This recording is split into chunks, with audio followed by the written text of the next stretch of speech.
evening, ladies and gentlemen. Welcome to Reference Point. I'm your host, Dave Cokerhook.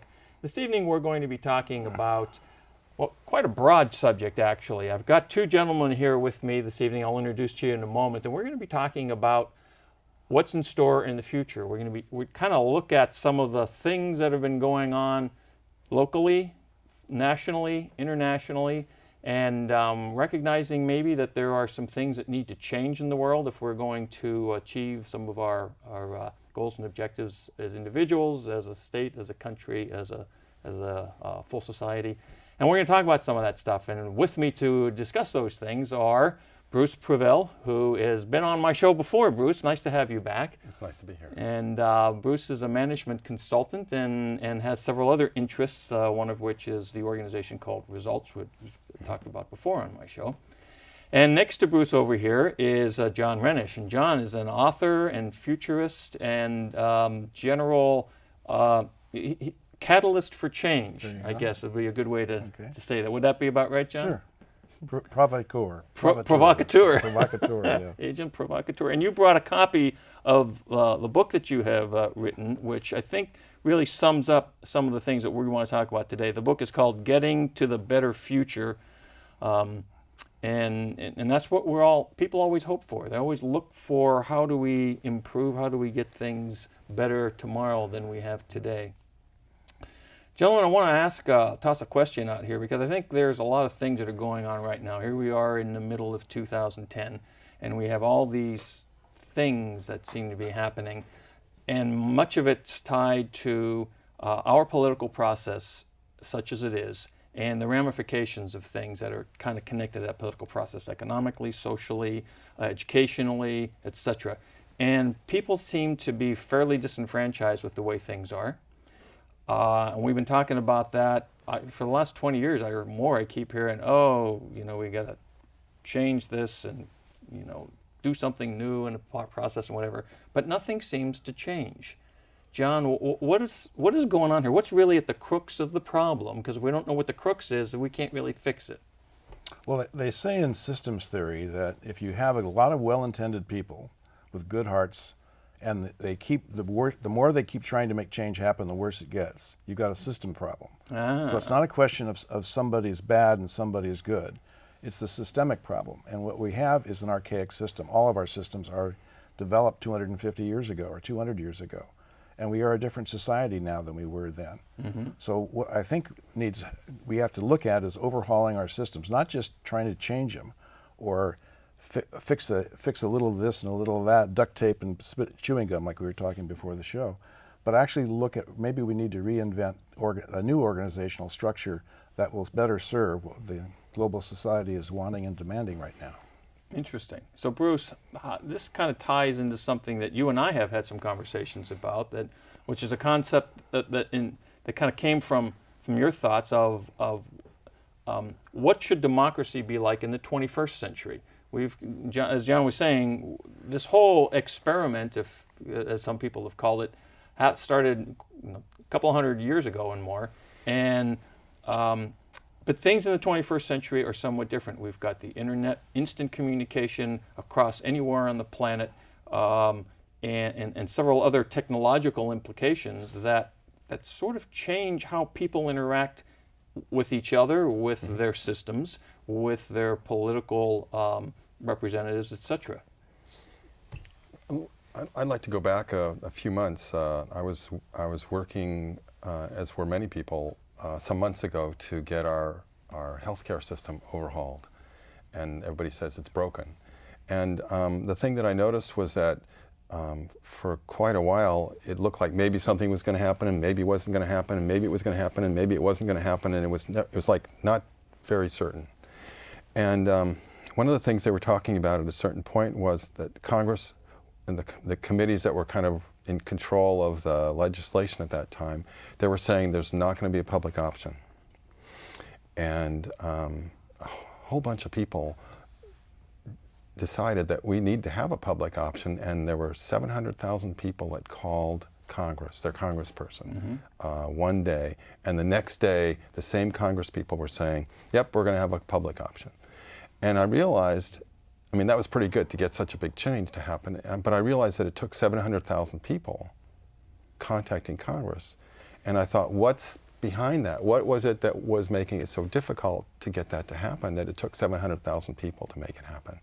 And I realized that it was the special interests who have a stake in keeping it the same that have the power to keep it that way, because they personally gain by it, even though so many people in the society are losing by it, or like the special interests keep all the positives and push the negatives to everybody else. And that's part of what I think from John's comment is how the system is currently structured. Right. Okay, we have somewhat of a fragmented,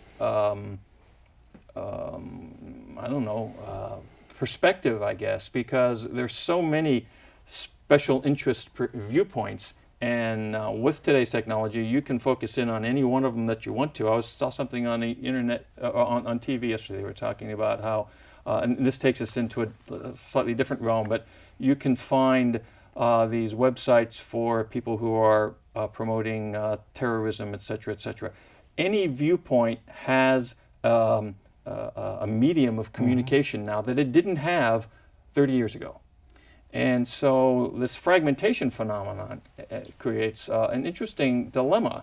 And so the folks who have the power and the money tend, at this point in time, to be the ones who are controlling the way certain things go. That's where, Bruce, you're talking special interest situations. Right. So if we're going to make some sort of systemic change, where do you begin? How do you get in there and start trying to mitigate these problem factors that actually seem to be causing conflict rather than attempting to cause resolution or create resolution? Mm-hmm. I would think one of the first places to start is recognizing what is so. In other words, telling the truth about what's so now. And right now, there's not a system that human beings have put together that I can see that's fully functional. Every one of them is dysfunctional to larger or certain degrees. Some are actually bankrupt. Mm-hmm. But nobody wants to blow the whistle on it because they're too invested in that system. So the people that are invested in the systems are the ones that want to keep them in place, even if they're not working. That's the sad part. The fragmentation and the growing gap between ideologies is another problem. Mm-hmm. So you've got both the structure problem, which are outmoded, mm-hmm. and then you've got all this fragmentation going on between warring ideologies around. I think what's going to take to make that tipping point where we actually make a transformation globally mm-hmm. is when the common good becomes more important than my special interest or your special interest. And right now we have warring special interest, and the way the game is played is, if I'm not getting my share, I have to form a lobbying group to promote my thing. Right. And then we further fragment. Right. And that game is bankrupt now. And it seems to me that one of the perspectives is change. I don't mind if there's change as long as it's my change, or I don't mind if there's change as long as it doesn't affect me in my thing, whatever my socioeconomic scenario might be. So, and that doesn't help the matter. If you're talking about finding a higher level of awareness or something, I don't know what the right term is, but sort of like consciousness, the common good situation that you mm-hmm. talked about, you have to be looking at things from a different perspective. And we seem to be not at that level yet. So how do we leverage what we currently have to get there? Or do we have to say, this isn't working, let's come up with something brand new? I don't have a formula for it, but I know it's going to include a few things. And one of the things that's going to be key is that we're not going to get out of this. We're not going to make this shift by one person coming up with a formula or one group coming up with a formula. It's going to require a lot of people, not every person on the planet, that's mm-hmm. impossible, but a lot of people working in collaboration to bring about a better future. When I wrote that book originally 10 years ago, the first edition, I thought I knew what a better future, my definition of better future was a better future for all. Mm-hmm. But everybody has an idea what the better future is. And right. They're all beating those drums, with all the energy they can put into them, and they're making everybody else wrong that doesn't agree with them. So there's a little risk in putting out that word, even the better future, because everybody thinks they have a better future. The right, the left, everybody. Right. So we have to get to the place where the benefit of all is more important than my benefit or what I get out of it. That's basically part of the human being, which is still an adolescent phase, growing up and becoming a responsible adult. But I've read a lot of philosophies in the past, and many of them put that kind of a concept out as something to strive for. We should be looking at more than just yourself, something beyond you, a greater sense of either power or society or whatever. And it's not so that just the me thing isn't what they promote. And that's been going on for thousands of years, and we haven't quite got there yet. We're still a long ways away from having that kind of a perspective. So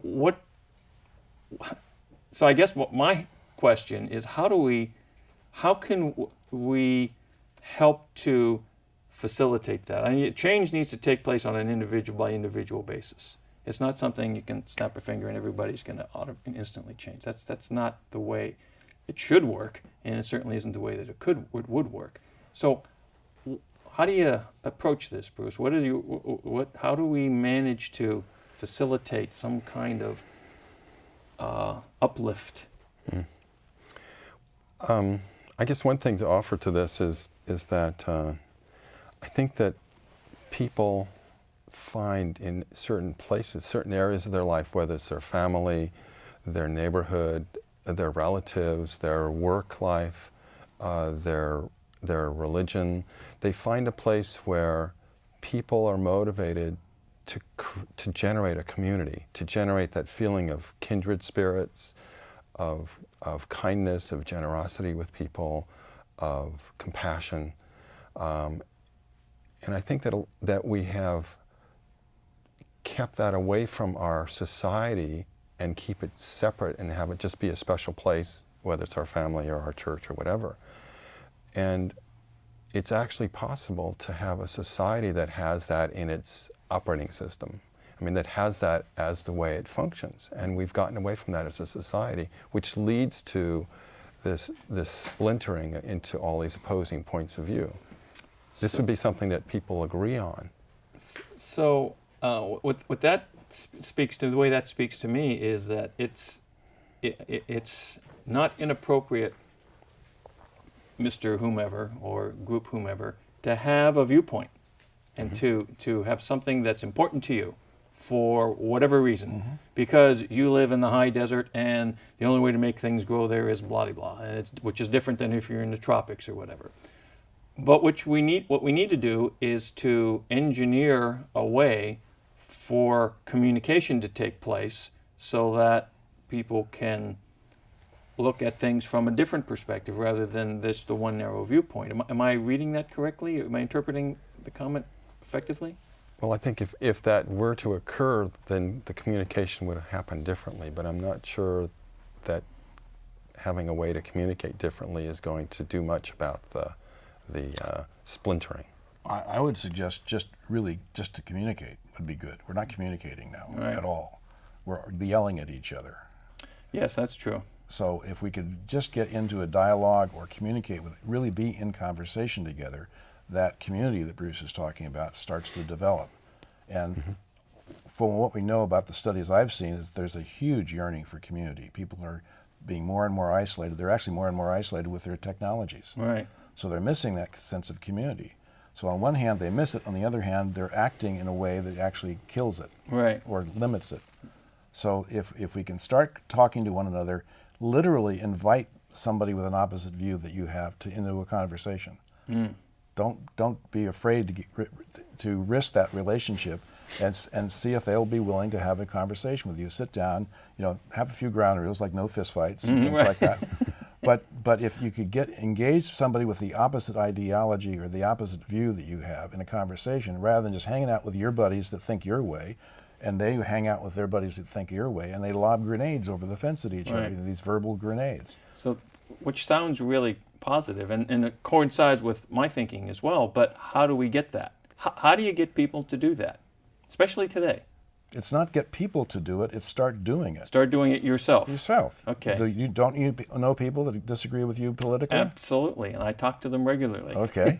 But do you get any meaningful conversation, or is it mostly point counterpoint? That's an interesting question, and There's common ground. There's always common ground yeah. if you're both committed to finding it. Right. And you can have a different viewpoint. It's not the idea to convert the other person to agree Right. with you. You can have a different viewpoint as long as you respect the other person There you and go. respect their point of view. Right. That's where we're losing it right now. We're Right. getting into this ideology bigotry.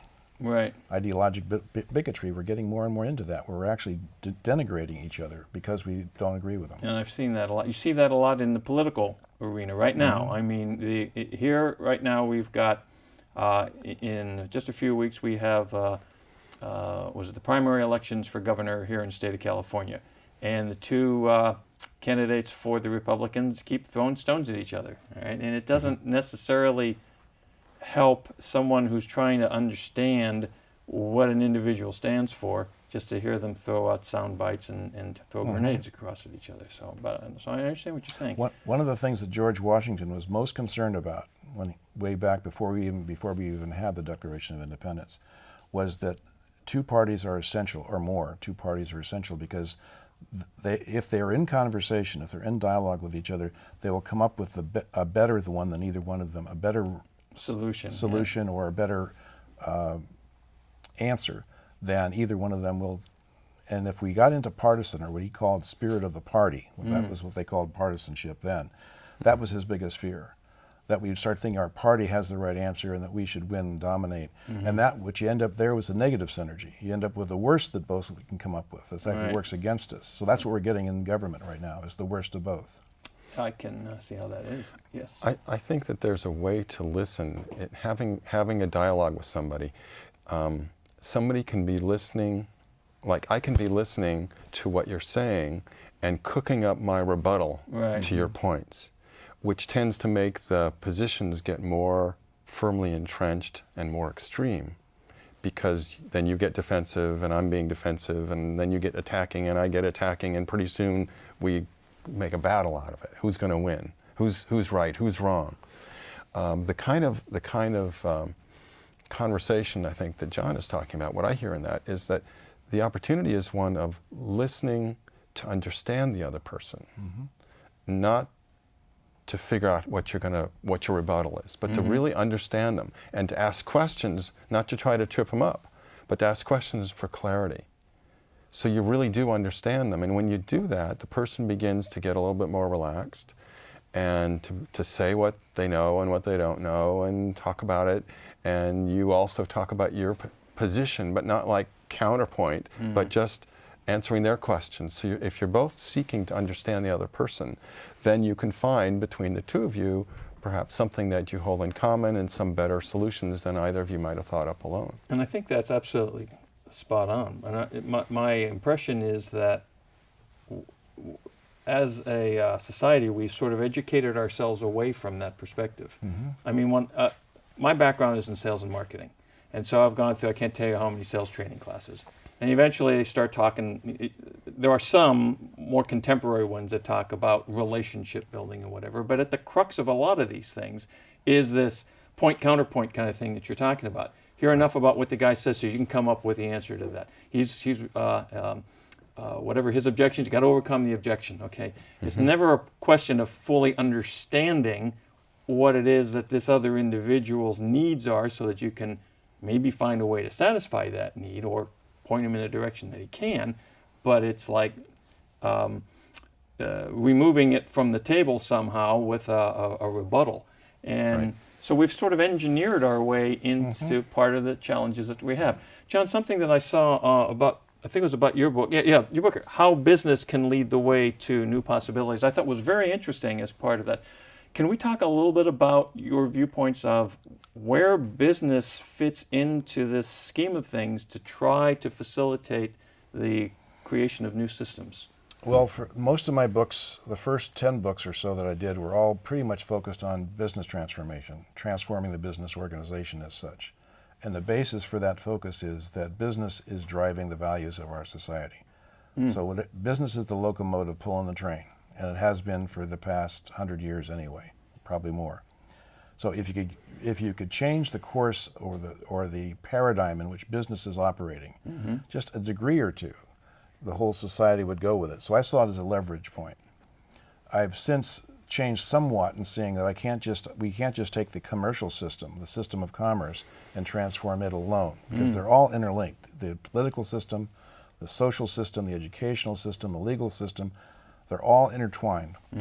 So while there's a lot of leverage in working with business organizations and having them become more conscious, more functional, less exploitive, and more into service, which is the way business originally started. You're offering a service or a product. Right. Now it's just exploit for the bottom line, and it's become that. And America's been a big factor in driving that point of view, and the rest of the world has emulated us and picked it up pretty well. So when we were doing all these bad mortgages a while back, everybody figured, well, one thing we know about America, they know how to make money, so we'll just do what they do, go along with that.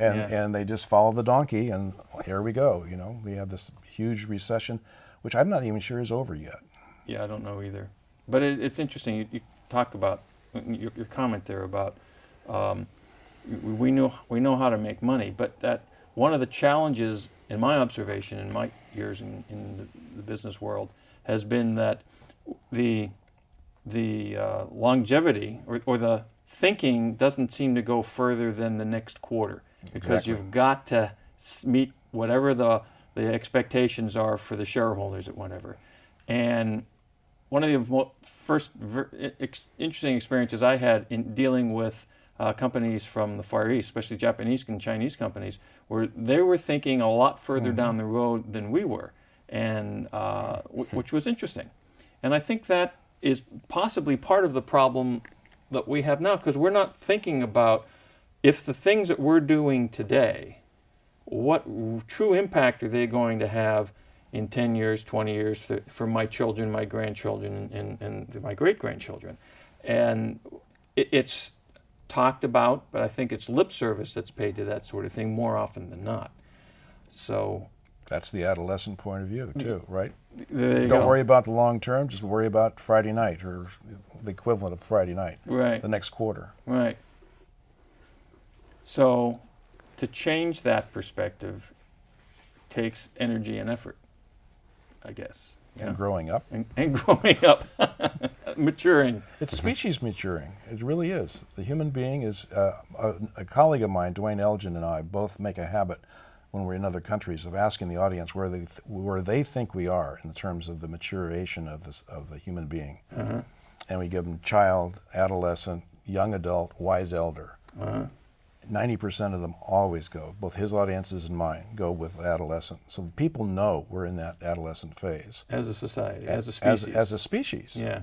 The human being is still pretty young at this game. That's true. And so, but the thing is, we're not going to mature through, like dinosaurs didn't mature. They got to a certain point and they were gone. And that could be us too. So we're going to have to evolve consciously. Most of our evolution has been totally unconscious. Okay. So we're going to have to do it on purpose. And that takes a whole lot of people starting to act more maturely and starting to act like grown-ups rather than as pesky teenagers. Interesting.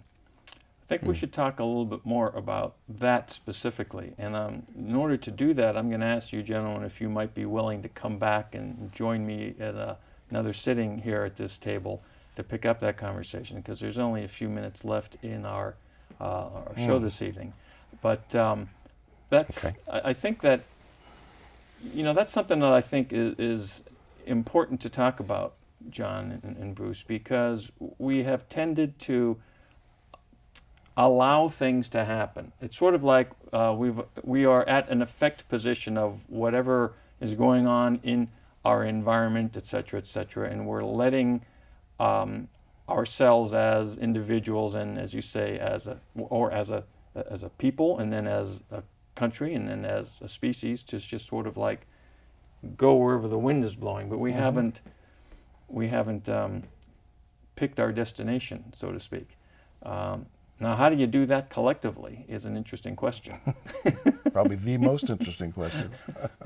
I mean, we'll talk about that in a few minutes. So, all right. So, I think that we've opened a door here to some interesting conversation. And I'd like to get, in the last minute or two, a little bit more just possible perspective on, from a political scenario right now. Here we have these major political challenges. Can you can we begin to accomplish some of the objectives that you were talking about by focusing attention on some of these broken systems and trying to, is it an all or nothing proposition, or can we start to fix certain things in the process of raising ourselves up to a higher level? Well, I'm in the middle of that inquiry myself right now, and that is, do we keep putting money and legitimacy and dreams and our hopes into these systems, and they keep disappointing us? Do we keep throwing good people into these systems and have them get eaten up and spit out? I happen to be an Obama fan, and I'm just watching how ineffective he's able to be once he's in that system. He's in the belly of the beast now. Mm-hmm. And at what point do you say this system is failed and this system isn't working anymore, and let's build a new system? Now, you can also get into some risky areas. Some people can start thinking you're talking treason, mm-hmm. you know, or being a traitor to the system. Well, you are a traitor to the system, but you might be the patriot of the new system, mm-hmm. the new paradigm that comes out of this. So I'm in that question myself right now, personally, as to how much more time and effort and energy do we put into these little systems when they're basically being held together and they're not even working. So why are we doing this? And well, that question, we're going to ask you folks to come back to our next episode of Reference Point. We're going to pick up where we left off and explore this concept a little bit more. I hope it's stimulating some thought out there. The purpose of this show today, for the topics that we're talking about, is to try to get you to think a little deeper maybe than you've thought in the past about where we are and where we may be able to go. So appreciate you being out there. Come join us next time at Reference Point. We'll see you next week. Great.